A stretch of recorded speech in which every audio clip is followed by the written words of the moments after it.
معروف بإنه أقوى وأشرس الكلاب في العالم.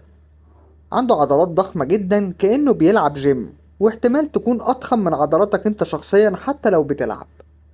عضاته دايما بتتصدى أقوى عضة أو إصابة على مستوى العالم. كلب شرس جدا والكلاب كلها بتعمل له ألف حساب.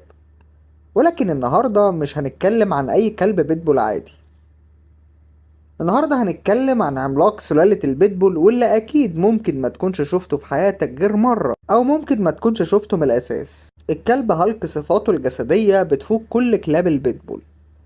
وزنه بيوصل ل 80 كيلو جرام، وعلى الناحية التانية كلب البيتبول العادي بيوصل وزنه ل 30 كيلو جرام، يعني احتمال 3 أضعاف الوزن. الكلب هالك ملك مقاتل اسمه مارلون، ومارلون كان لاعب ملاكمة سابق وأنهى مسيرته بسبب إصابة في الرجل، واتفرغ لتربية الكلاب، وعمل مزرعة صغيرة اعتمد فيها على كلبين فقط.